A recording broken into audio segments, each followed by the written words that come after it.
Hello everyone, welcome to the Autoimmune Dietitian YouTube channel. My name's Annie. I'm a registered dietitian and I work with people struggling with autoimmune diseases. In my work with my clients, I help them use both food and lifestyle as a way to improve their symptoms and hopefully give them their lives back.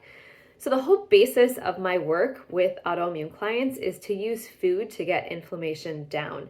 It seems pretty simple and basic, but it actually isn't, because making diet changes is really hard work for a lot of people. And while a lot of what I do is eliminating, certain foods, I also focus on including a variety of foods that have medicinal-like qualities to them to, again, kind of help lower inflammation.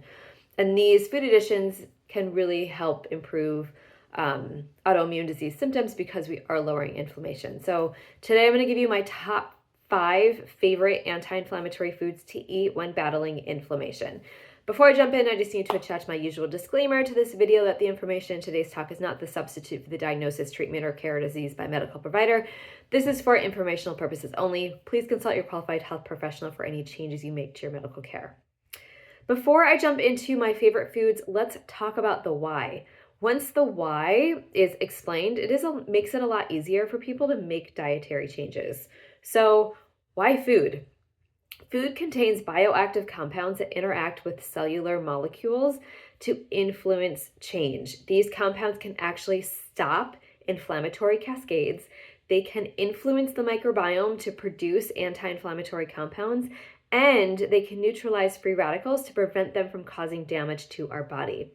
The problem is most people don't eat a lot of seafood, fruits, or vegetables, which contain most of these powerful compounds. So when your diet doesn't include these foods, the body gets really overwhelmed with inflammation and damaging molecules. So this is why what you eat is so important for overall health. You need all those molecules, all those vitamins, all those minerals to make sure everything is functioning properly. And when your diet is really devoid of them, there's really not much else your body can do. So here are my top 5 anti-inflammatory foods to start including into your diet. The first one is salmon. Salmon is my favorite protein for managing inflammation. It contains high levels of omega-3 fatty acids. Now, granted, there's other fish that also are high in omega-3s. Salmon happens to be my favorite. These omega-3 fatty acids are polyunsaturated fats that have really many important different functions in the body. And when it comes to inflammation, omega-3s are king. They metabolize into other anti-inflammatory molecules that help resolve inflammation in the body. So not only do they fight inflammation, they actually resolve it, which is really unique. Omega-3s can bind to cell receptors on immune cells to upregulate anti-inflammatory pathways. They also influence and regulate immune cells to have less inflammatory reactions. So while I love fresh salmon, I find it really hard to come by for most of the year, and I will not eat farmed salmon. I only buy wild-caught salmon.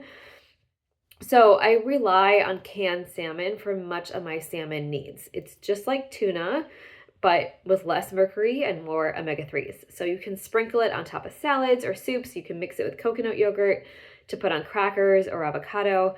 It's a really great option if you don't have access to fresh salmon. I also don't like frozen salmon that's thawed. So that is kind of, my unique situation with salmon. My second favorite anti-inflammatory food are berries. So berries are full of something called anthocyanins and flavonoids, which are basically polyphenols, and they can actually lower inflammatory markers in the blood like CRP and interleukin-6 or IL-6, and many of you are familiar with those different terms. These compounds also neutralize free radicals to prevent cellular damage, and they can also inhibit specific protein complexes like NF-kappa B from signaling inflammatory cascades. Plus, berries are really great for gut health because they provide prebiotic fiber to the gut microbes, and the anthocyanins, flavonoids also reduce gut inflammation, which again, really important. Berries can be eaten alone or on top of, yogurt, cereal, salads, ice cream, or in smoothies. Yes, I do put berries in my salad. It's great if you haven't tried it. Again, variety is really important to get all the different colors and bioactive compounds berries have to offer. Frozen mixed berries are a great and cost-effective way to include berries into your daily routine, especially when they are not in season. All right, my third favorite food is broccoli. Broccoli belongs to the cruciferous vegetable family, and many of the vegetables in this family contain potent compounds like sulforaphanes that help detox the body and lower inflammation. Sulforaphane is truly an incredible compound. It not only activates the detoxification pathway in your liver, but it also blocks key inflammatory proteins like COX-2, interleukin-1 beta, interleukin-6, and TNF-alpha, which again, if they block them, that helps to lower your body's overall inflammation. What is also super fascinating about sulforaphane is it can help prevent or lower your risk of developing cancer. Sulforaphane is optimized when broccoli is chopped and then lightly cooked, so steamed is best. You can also add ground mustard seeds to cooked broccoli to help reactivate the sulforaphane. But again, you don't want to overcook broccoli because then the sulforaphane doesn't get activated. And additionally, broccoli sprouts contain very high concentrations of this compound, so that's a great way to also get sulforaphanes into your kind of daily eating plan. All right, my fourth favorite anti-inflammatory food is olive oil. If I could pick one oil to cook with, it would be olive oil.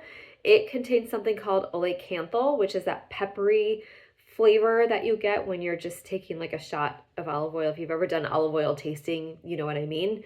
And that works just like Advil to block inflammatory pathways. It's also a monounsaturated fat, which again is the fats that we want to really optimize in our body. And it can help lower CRP, LDL cholesterol, and oxidative stress. Plus, it can positively influence your gut microbiome to lower inflammation. So you can use olive oil for all of your cooking needs. I even use it in replace of vegetable oil when cooking. So like cakes, cookies, brownies, muffins, I always use olive oil. I don't even have vegetable oil in my house. And it doesn't really change the flavor profile either. It's also great as a base for salad dressings or sauces. My fifth and final anti-inflammatory food is green tea. So yes, matcha is great for you as long as you don't load it up with sugar and additives. It contains EGCG, which are potent polyphenols that block inflammatory cascades. This compound can also inhibit inflammatory enzymes like COX-2 and can suppress the production of pro-inflammatory cytokines. Green tea is easily consumed as, like a hot beverage or a cold beverage, whatever you prefer. Be sure to look for organic brands that don't use pesticides in their tea farming practices. I personally love PK teas, but there are plenty of other brands out there that are good. So just to recap today, we focused on my top 5 anti-inflammatory foods plus why this is important to, focus on food for lowering inflammation in your body. If you would like more help managing your autoimmune disease, go to my YouTube profile. There should be a link to book a free discovery call. You can also go to my website, annierubin.com, find it there. While you're on my website too, I have a bunch of free downloadable guides, and one of them happens to be an anti-inflammatory food guide. So it will include all of these foods plus others, and it gives you a bunch of recipes as well to kind of help get you started. So drop any comments that you have. I'll be happy to respond, and thank you for joining me. If you don't follow me on YouTube, please hit the little subscribe button. These videos do come out about every week. Just really trying to give you lots of information to help you live better with your autoimmune disease. So thank you so much for joining me today, and I will see you next time.